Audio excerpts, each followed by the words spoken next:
사실 제가 7명의 친구들이 이제 98년부터 꽃제비 생활을 4년 동안 하면서 두 친구를 제 손으로 묻었어요.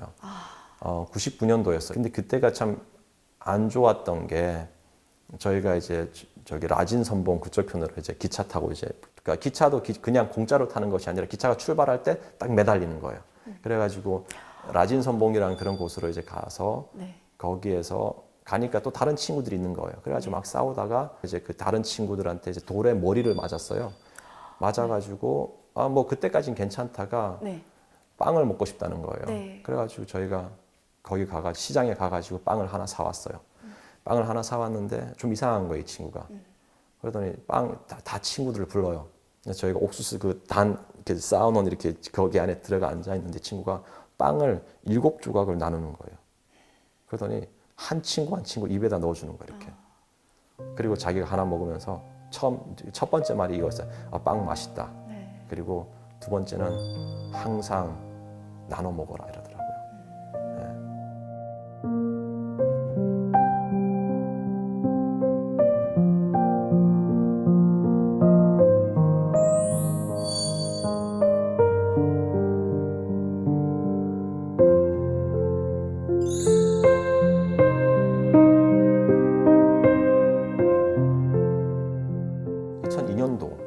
2002년도에 이제 그게 감자철이었어요. 6월달, 6월 초 이때였는데 그때 이제 저희가 배가 고프니까 북한에 이제 그 국가협동농장이라는 데가 있어요. 거기서 네. 감자밭을 제가 들어가서 감자를 훔치려고 하다가 네. 경비원한테 이제 용범이가 이제 몽둥이에 맞았어요. 네. 맞아가지고 애가 거기서 바로 기절을 해버리더라고요. 네. 그 몽둥이에 목을 맞았거든요. 그래서 걔를 얻고 저희가 이제 그때는 그 강 기슭에 저희가 이제 주로 이제 살았으니까 그 저희가 그 있는 곳에 와가지고 눕혀놓고 있는데 애가 저한테 이제 오라는 거예요. 저만 부르는 거예요. 그래서 가니까 저한테 이러더라고요. 그러니까 이게 참 아무리 어려도 자기가 이제 죽는 순간은 아는 것 같아요. 저한테 하는 말이 자기가 죽거든 자기 엄마 아빠를 혹시 만나게 되면은 죽었단 말은 하지 말고 그냥 꽃제비 무리를 떠났다라고 이야기하라 그러더라고요.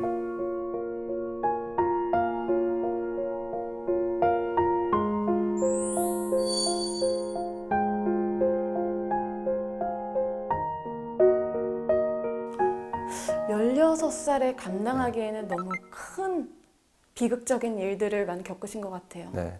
근데 사실은 주변에서 다 그렇게 살면은요, 네. 그게 비극인지 몰라요. 예. 왜냐면은 비극이라는 것은 나보다 나은 삶이 있을 때 비교함으로써 그걸 깨닫는데, 그냥 다들 비극 속에 사니까 그냥 이게 그냥 이렇게 정상이구나라고 네. 그렇게 살았었고, 사실은 제가 사실은 책을 쓴 목적도 이거예요. 제가 꽃제비라는 그 4년 동안의 생활이 어쩌면은 죽음의 문턱에 있었던 삶이었거든요. 네. 근데 저희가 그 죽음 속에서도 항상 저희 친구들끼리 항상 제가 친구들한테 전도를 했어요. 그게 뭐냐면 별 보면은 무조건 소원 빌어라. 네. 친구들이 그때부터 항상 희망이라는 것이 있었어요. 네. 그러니까 죽음과 희망 참 안 어울리잖아요. 되게 안 어울리는데 그 가운데서 항상 저희가 그 꽃제비 생활을 하면서 4년 동안 제가 배운 3가지 단어가 있어요. 그게 뭐냐면은 그 희망, 네. 그리고 용기, 그리고 우정. 아, 근데 희망은 제가 이야기했으니까 이제 넘어가고 용기 같은 경우에는 우리 스스로 용기는 못 만들어내요. 제가 어떤 사람이 막 나 힘내야지 한다고 해서 힘이 안 만들어져요. 왜냐면 제가 깨달은 것은 용기는요 주변 사람으로부터 나와요. 아, 네. 용기라는 건 에너지거든요. 네. 그래서 예를 들어서 저는 친구들이 있었기 때문에 주변 사람들로부터 부모, 친구들로부터 이제 받는 거고 우정. 사실은 우리가 세상을 혼자 살아가는 것 같지만 결국은 주변에 사람들이 없으면 살아갈 수가 없어요. 그래서 그거를 제가 길거리에 살면서 3가지를 배운 것 같아요. 그게 지금까지도 제가 한국 사회에 살면서 그리고 또 뭐 미국에서 공부하면서 이 가치가 저한테는 엄청나게 제가 성장하는데 가장 큰 밑거름이 되고 있어요.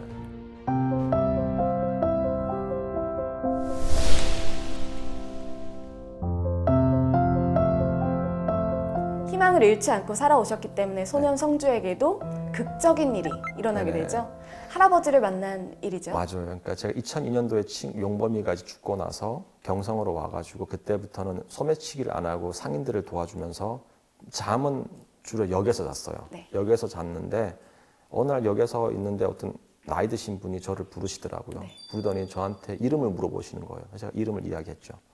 이름을 이야기하니까 그 할아버지가 갑자기 저한테 네 본명이 뭐냐 물어보더라고요. 아, 왜냐하면 제가 집에서는 성주라고 불렀어요. 근데 네. 오랫동안 본명을 안 쓰다 보니까 갑자기 기억이 안 나는 거예요. 네. 그래서 제가 할아버지한테 잠깐 약간 주춤하니까 할아버지가 그때 저한테 너의 본명은 성주고 아버지 이름은 이거고 어머니 이름은 이거고 너의 생일, 아버지 생일, 어머니 생일 다 이야기하는 거예요. 네. 그래가지고 제가 그때 그 할아버지 보면서 엄청 아무것도 안 알려줬는데 저에 대해서 다 알잖아요. 네. 그래서 저는 그때 점쟁이인 줄 알았어요. 그래서 제가 그때 할아버지한테 점쟁이 점 그만 보시라고. 왜냐하면 점을 보면은 또 점비를 내야 되니까. 네. 그래가지고 그만 보시라고 하니까 할아버지가 웃으시면서 하는 말씀이 자기는 점쟁이가 아니고 네. 외할아버지라는 거예요. 이게 말도 안 되는 일 어떻게 여기서 어떻게 외할아버지를 만나요? 제가 책에도 자세히 썼어요. 그래서 나는 잘 모르겠다. 당신이 할아버지인 거를 그러니까 할아버지인 거를 증명을 해달라 그랬어요. 그러니까 그 사람이 집으로 가재요, 같이. 네. 예. 집에 가니까 집에 전기도 없는 거예요. 그냥 호롱불이 있는 거예요. 네. 그래가지고 되게 방이 어두컴컴해가지고 방에 딱 들어가려고 하니까 방에 이제 저희 어머니하고 아버지 결혼 사진이 걸려 있는 거예요. 네. 어두워도 알겠더라고요. 그러니까 할아버지한테 제가 물어봤어요. 왜 여기에 계셨느냐? 그러니까 할아버지가 저를 찾기 위해서 여기에 나오셨더라고요. 제가 꽃제비 됐다는 소식을 듣고 네. 여기에 나와 오셨고 그리고 이제 마침내 할아버지가 매년 일요일마다 4년 동안 여기에 나와가지고 약초를 팔면서 제 또래 친구들한테 저에 대해서 물어보는 거예요. 4년을 하신 거예요. 제가 꽃제비 한 것만큼. 그래서 할아버지를 만났고 그렇게 이제 할아버지하고 그러니까 이제 한국에 오기 전까지 2002년 10월까지 제가 같이 있었죠, 그 집에.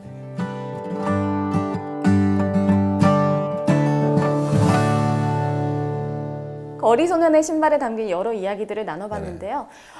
이성주 작가님이 생각하시기에는 독자분들이 어떤 점을 이렇게 상기하면서 이 책을 읽으면 좋을까요? 사실은 희망은 주어지는 게 아니라 내가 만들어가는 거거든요. 네. 그래서 이 책을 읽으면서 이렇게 어려운 친구가 있구나. 혹시 읽는 중에 독자 중에 그러니까 지금 상황이 정말 어렵다 그러면은 그 어려운 상황만 생각하지 마시고 한번 희망을 한번 애써 만들어 보려고 하는 그런 노력을 했으면 좋겠어요. 네. 그러면 결국은 삶을 포기 안 하게 되더라고요. 네. 네. 많은 기적을 만들어 오셨고 또 만들고 계신 이성주 작가님께 또 이런 질문을 드려보고 싶어요. 네네. 또 한 가지의 기적이 일어난다면 어떤 기적이 될까요? 제 삶 속에서요? 네.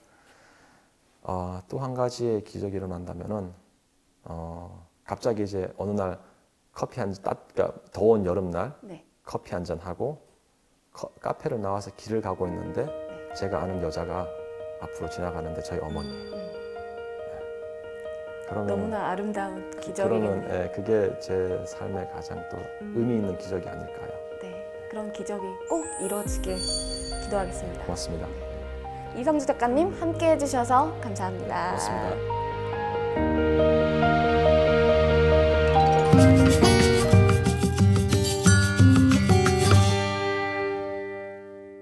거리 소년의 신발과 함께 읽으면 좋을 책, 바로 내 이름은 김다혜입니다. 내 이름은 김다혜는 2012년 중국을 거쳐 한국에 온 김다혜 씨가 2021년 펴낸 책인데요. 공산권 붕괴를 앞둔 1980년대에 북한에서 유년기를 보냈으며 청소년기에 고난의 행군을 겪은 저자의 기억으로 구성된 책입니다. 한반도 현대사에 있어서 굵직굵직한 사건들을 북한 사람들은 어떻게 바라봤는지 당시 직접 경험한 연령대의 관점에서 그려내고 있는데요. 거리 소년의 신발과 함께 꼭 같이 읽어보시면 좋을 것 같네요.